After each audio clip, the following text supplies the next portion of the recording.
میں آج آپ کو اس عظیم پاکستانی سے ملوانے جا رہا ہوں جو برطانیہ میں اعلیٰ جابز کی آفر چھوڑ کر پاکستان آئے اور پاکستان کے دیہاتوں میں 700 سکولز قائم کیے جہاں پر غریب بچے تعلیم کے زیور سے آراستہ ہو رہے ہیں۔ حکومت پاکستان نے ان کی تعلیمی خدمات پر انہیں تمغہ امتیاز سے بھی نوازا۔ ان کی زندگی میں کیا مشکلات آئیں، آئیے جانتے ہیں۔ اردو پوائنٹ کی ویڈیوز دیکھنے کے لیے ہمارا چینل سبسکرائب کیجیے اور بیل کے آئیکن پر کلک کیجیے تاکہ آپ ہماری تمام آنے والی ویڈیوز سے باخبر رہ سکیں۔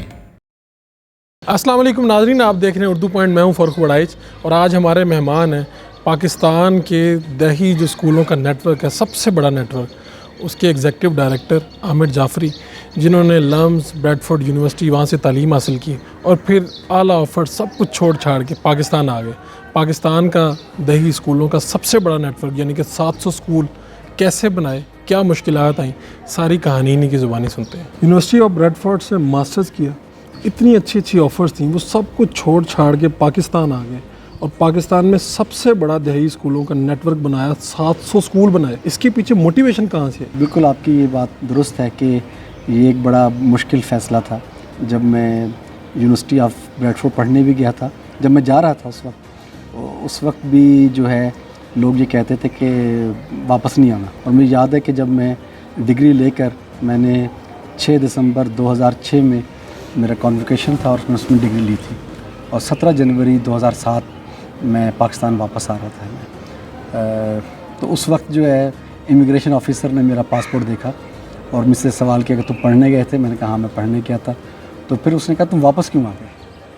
تو یہ ایک میں سمجھتا ہوں کہ اسی سوال کا جواب دینے کے لیے میں واپس آیا کہ پاکستان کے متعلق یہ رائے اور یہ تاثر بن چکا ہے کہ کامیاب ہونا ہے، بڑا بننا ہے اور زندگی میں خوشیاں حاصل کرنی ہے تو شاید وہ باہر موجود ہے، وہ ڈیولپ کنٹریز کے اندر موجود ہے۔ میں جب پڑھنے کے لیے جب یہ ارادہ کر رہا تھا تو اسی دن میں نے یہ نیت کی تھی کہ میں نے پاکستان سے پڑھنے کے لیے تو جانا ہے ضرور تعلیم کے لیے، لیکن تعلیم حاصل کر کے میں نے واپس آنا ہے اور اپنے ملک پاکستان کے اندر جو ہے وہ کام کرنا ہے۔ لاکھوں روپے کی آفرز ہوں اور اس کے بعد وہاں پر بہترین مستقبل بھی نظر آ رہا ہو، آپ کا بچہ جو ہے وہ ڈسیبل ہو، وہاں پر بہترین ماحول مل رہا ہو اسے، یہ ساری چیزیں آسائشیں چھوڑ کے کوئی کیسے پاکستان آ سکتا ہے؟ بات پہ یقین کرنے کو دل نہیں کرتا۔ بالکل، یہ اللہ تعالیٰ کی توفیق اس میں زیادہ اہم ہے اور راستہ بھی اسی نے دکھایا ہوتا ہے اور اسی نے ہمیں یہ ہمت دی کہ ہم اس پہ چل سکیں۔ اور یہ بات درست ہے کہ میرا وائف اور میرا بیٹا جو اسپیشل ہے عبداللہ، وہ میرے ساتھ موجود تھے اور وہاں اس کا ساری انویسٹیگیشن وغیرہ ہوئی اس کی ڈسیبلٹی کے حوالے سے، اور وہاں وہ ایک اسکول کے اندر پڑھنے بھی جا رہا تھا جو وہاں کا نارمل اسکول تھا اس میں نا۔ اور جب میں نے واپسی کا فیصلہ کیا اور ہم نے وہاں کے اسکول کو بتایا تو انہوں نے کافی احتجاج کیا۔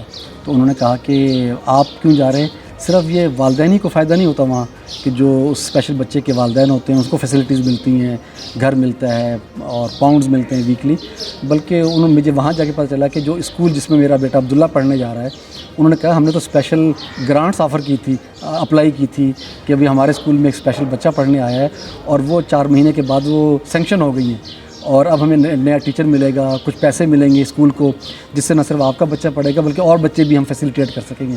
اور اب آپ آ کے ہمیں کہہ رہے ہیں کہ جو ہے آپ اپنے بچے کو لے کے پاکستان جا رہے ہیں، جبکہ وہاں کچھ بھی نہیں ہے، اسپیشل بچوں کے لیے تو وہاں کوئی فیسیلیٹیز نہیں ہے، تو یہاں آپ رک جائیں۔ تو لیکن مجھے اس وقت بھی فروغ یہ ذہن میں تھا، میرے ذہن میں تھا، اور میں نے اس کے جو ڈاکٹر تھا ڈاکٹر کورے، مجھے آج بھی اس کا نام یاد ہے، میں نے ان سے یہی کنسلٹ کیا تھا کہ ڈاکٹر کورے کوئی ایسی اسپیشل چیز بتائیں کہ جو لگتا ہے آپ کو پاکستان میں نہیں ہوگی اور یہاں پر آپ اس بیٹے کے ساتھ میرے ساتھ جو کام کریں گے وہ۔ تو اس نے مجھے کہا کہ بس صرف فرق اتنا ہے کہ ہمارے پاس یہاں اسپیشلائزڈ چیزیں ہیں اور زیادہ کیئر ہے یہاں پر، اور باقی اور کوئی چیز نہیں۔ اگر آپ کیئر کر سکتے ہیں، اس کا خیال کر سکتے ہیں، اس کو ٹائم دے سکتے ہیں تو آپ واپس جا سکتے ہیں۔ تو مجھے لگا کہ نہیں، مجھے واپس پاکستان جانا چاہیے۔ اور یہ بات آپ کو سن کے خوشی ہوگی کہ اسی واپس آنے کے بعد جب میں غزالی ٹرسٹ میں کام کر رہا تھا اور ہم فارمل اسکول گاؤں دیہاتوں میں چلا رہے تھے، تو میں جب گاؤں میں گیا تو وہاں ہر گاؤں کے اندر 10-12 بچے ایسے ہوتے تھے جو مینٹلی یا فزیکلی چیلنج ہوتے تھے، لیکن جو گورنمنٹ کا سیٹ اپ بھی ہے اسپیشل بچوں کے حوالے سے وہ تحصیل لیول تک ہے، اس سے نیچے یہ فیسلٹی کوئی نہیں ہے۔ اور پاکستان کے لاکھوں اسپیشل بچے بچیاں جو ہیں ان کے پاس یہ رسائی نہیں ہے اور والدین کو یہ شعور بھی نہیں ہے، چونکہ وہ پڑھے لکھے بھی نہیں ہیں، وسائل بھی نہیں کہ وہ ان بچوں کے ساتھ کیا کریں. تو مجھے ایسا لگا کہ ہمیں اس سلسلے میں کچھ کرنا چاہیے اس کے اندر.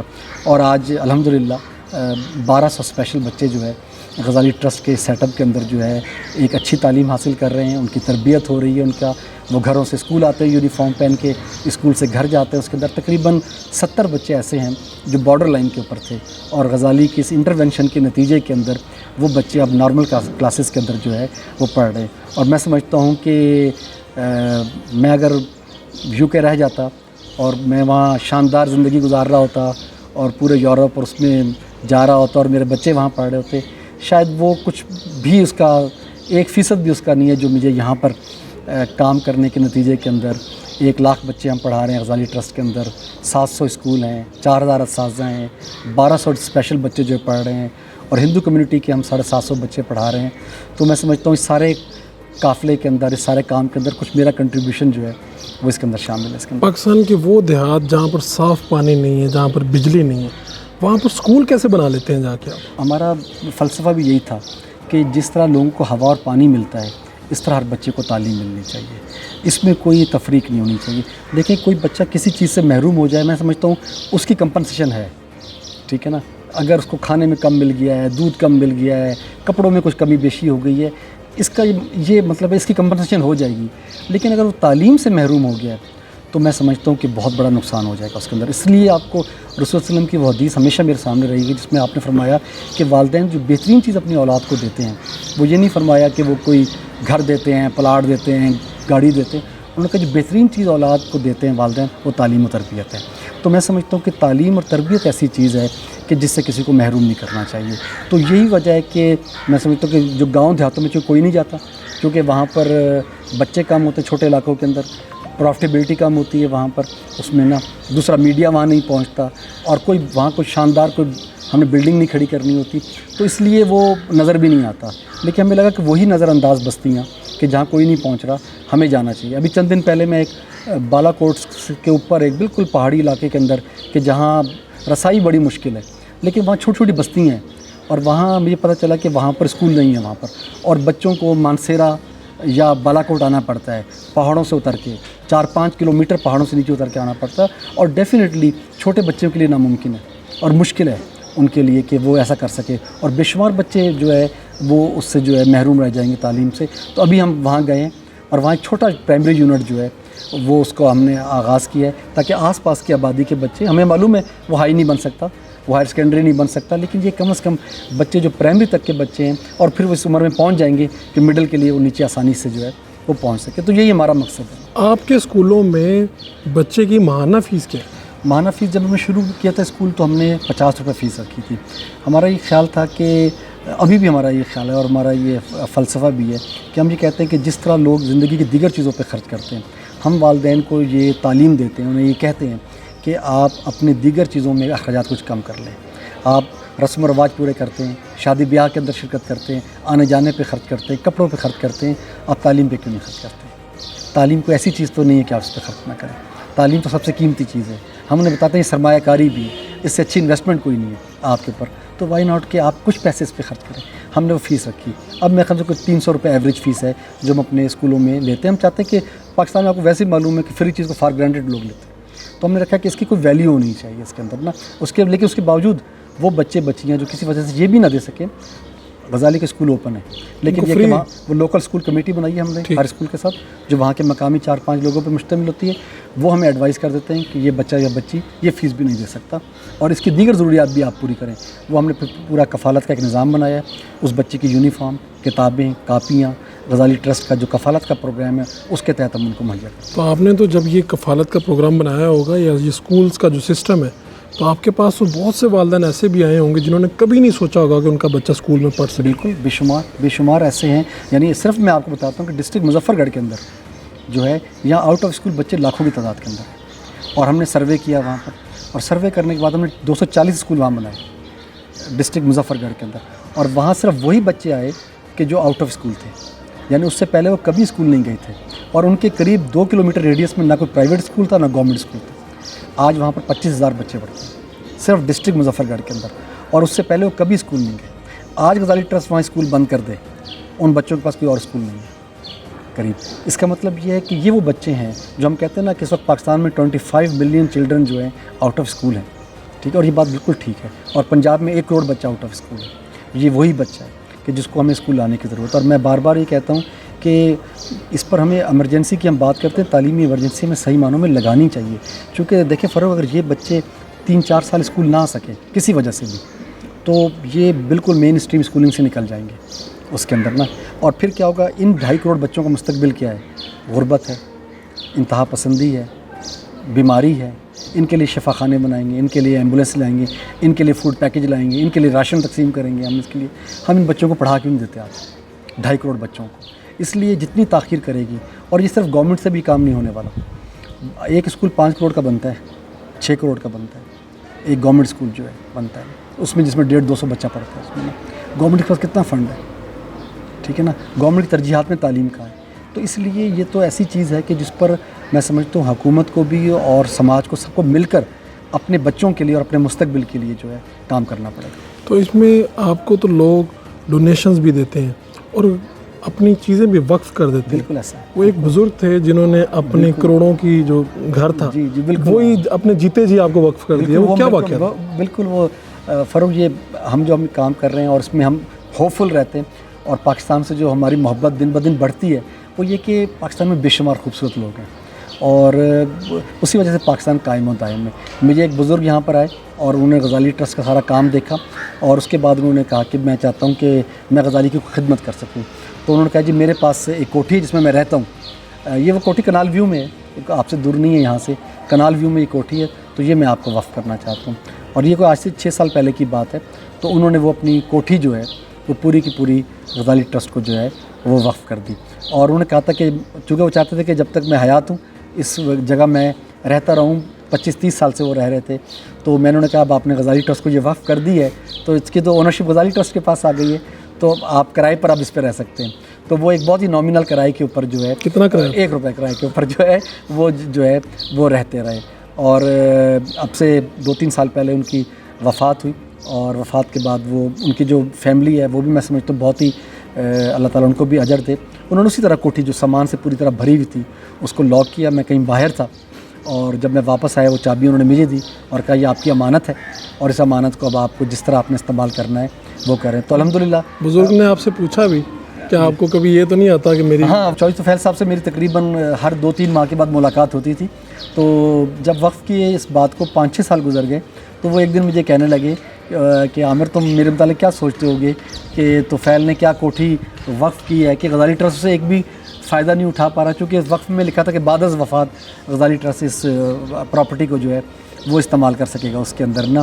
تو وہ مجھے کہنے لگے کہ تم اس سے کوئی فائدہ بھی نہیں اٹھا پا رہے. تو میں نے چوہدری صاحب سے کہا کہ چوہدری صاحب ہمیں الحمدللہ ایک دفعہ بھی یہ ذہن میں خیال نہیں آیا کہ بھئی ہم اس سے کوئی فائدہ نہیں اٹھا پا رہے, اور بلکہ جس دن سے آپ نے یہ وقف کی ہے غزالی ٹرسٹ ہر سال اس کا جو ہے ریونیو جو ہے وہ ہر سال جو ہے اس کا بڑھتا چلا جا رہا ہے.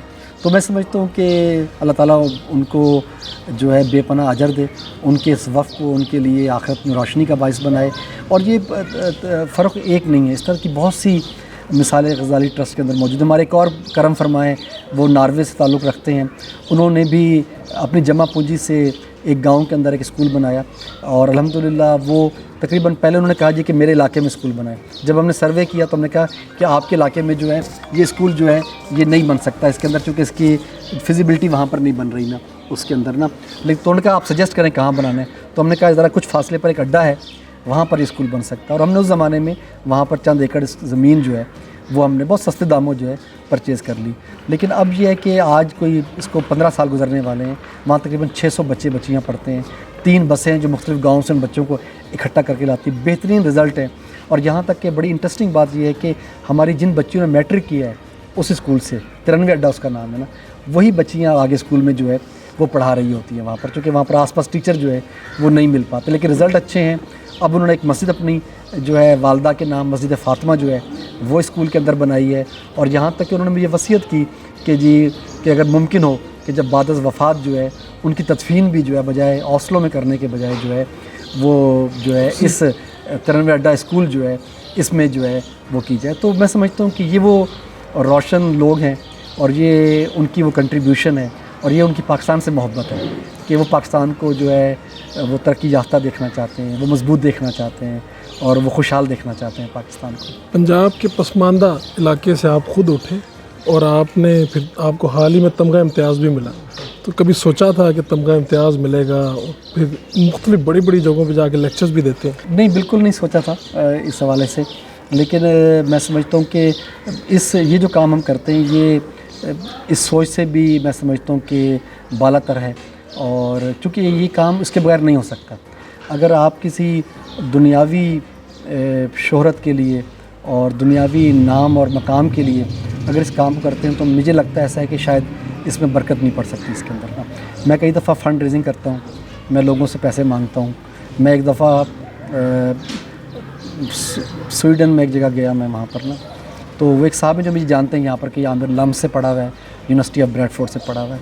تو وہ ایک دفعہ مجھے ملے, میں ایک مسجد کے باہر کھڑا جو ہے ڈبہ لے کے جو ہے آوازیں لگا کے پیسے مانگ رہا تھا غزالی ٹرسٹ کے لیے نا. تو وہ مجھے بعد میں ملے اور کہنے لگے کہ مجھے بڑا عجیب لگا کہ تم لمس کے پڑھے ہوئے ہو, تم بریڈ فورڈ سے پڑھے ہوئے ہو, تم ایگزیکٹو ڈائریکٹر ہو اور تم یہ کرو. تو میں نے کہا مجھے اس میں کوئی وہ نہیں ہے, اس لیے کہ میں اپنے لیے نہیں مانگ رہا, مجھے پتہ ہے میں جن کے لیے مانگ رہا ہوں اور میں نے ان کے لیے میں آیا ہوں یہاں پر نا. میں تو یہاں شاید آتا بھی نہ, اگر یہ کام نہ ہوتا تو میں نے سویڈن کیا کرنا تھا کہ میں شاید کسی اور جگہ چلا جاتا. اس کے اندر اسی کام کے چکر میں آیا ہوں, آپ ملیں اسی وجہ سے مجھے ملیں. میرا اور آپ کا کوئی رشتہ نہیں ہے, آپ جھنگ سے تعلق رکھتے ہیں, میں یہاں لاہور میں رہتا ہوں, میرا آپ سے ملنا بھی نہیں ہونا تھا. تو یہ وہ مقصد ہے جس نے ہمیں ایک دوسرے کے ساتھ جوڑ دیا ہے. تو میں سمجھتا ہوں کہ یہ اور ایک اور چیز جو میں نے سیکھی اور سمجھ آئی ہے کہ وہ یہ کہ تعلیم کے ساتھ جب بھی آپ کام کرتے ہیں, علم کے ساتھ جب بھی آپ جڑتے ہیں, اللہ تعالیٰ اس میں فضیلت, اس میں برکت, اس میں بڑھائی جو ہے وہ خود بخود جو ہے وہ عطا کر دیتے ہیں. تو میں سمجھتا ہوں کہ یہ کام کی ہماری قبولیت ہے عوام کے اندر بھی, اور میں سمجھتا ہوں شاید اللہ تعالیٰ کی نظروں میں بھی اگر یہ چیز آ جائے تو یہ تمام طبقوں سے بڑھ جائے گی. آپ کی زندگی کی سب سے بڑی خواہش کیا ہے؟ میری ایک تو بڑی خواہش تو یہی ہے کہ میں پاکستان کو میں چونکہ باہر رہتا بھی رہا ہوں, جاتا بھی رہا ہوں. ایک تو یہ کہ ہمارے والدین نے ہمیں 3 چیزیں سکھائی تھیں. میرے والد صاحب میاں والی میں رہتے تھے, بہت ہی پسماندہ چھوٹا سا علاقہ تھا وہاں پر, لیکن ہم نے شروع سے گھر میں اسلام سے, پاکستان سے اور اردو زبان سے ہم نے محبت کرتے ان کو دیکھا. یہی چیز ہمارے اندر بھی جو ہے وہ آئی ہے. پاکستان کو ہم مضبوط دیکھنا چاہتے ہیں, خوشحال دیکھنا چاہتے ہیں, اسے دنیا کے اقوام کے اندر جو ہے آگے بڑھتا دیکھنا چاہتے ہیں. یہ ہماری خواہش ہے اس کے اندر. مجھے کئی دفعہ لگتا ہے جب میں دیکھتا ہوں, میں کئی دفعہ جاتا ہوں لوگوں کے گھروں میں باہر جو ہے نا, تو ان کے بچوں کے کمرے جو ہیں کھلونے سے بھرے ہوتے ہیں, یعنی بالکل بلام والے پورا کمرہ ٹوائز سے بھرا ہوتا ہے ان بچوں کا.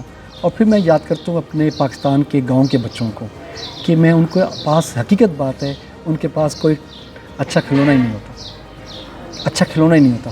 وہ آج بھی ربڑ کا ٹائر لے کے لکڑی سے مارتے ہوئے جو ہے گاؤں کی گلیوں میں چلا رہے ہوتے ہیں. اس کے اندر ابھی پچھلے دنوں ہم نے ان کے لیے کچھ ٹوائز جمع کر کے جو ہے ان گاؤں کے بچوں کے لیے, نہیں ہیں چیزیں ہمارے پاس. ہمارے بچوں میں ٹیلنٹ موجود ہے اور بہت آگے جا سکتے ہیں, ہمیں انڈیویجول ایگزامپلس بہت زیادہ ملتی ہیں. تو مجھے لگتا ہے کہ اگر چونکہ ہماری کامیابی اور ہماری خوشی لوگوں کے ساتھ جڑی ہوئی ہے, میں خود خوش ہوتا رہوں, میں خود کپڑے شپڑے اچھے پہن کے گھومتا رہوں, اور میرے آس پاس غربت ہو, دکھ ہو, تکلیف ہو, میں کتنا خوش ہو جاؤں گا, میں کتنا انجوائے کر لوں گا. یہ نہیں ہو سکتا یہ نا. تو ہم سب کو مل کے اٹھنا پڑے گا اور ایک دوسرے کا ہاتھ پکڑنا پڑے گا. آپ کا بہت بہت شکریہ. Thank you very much.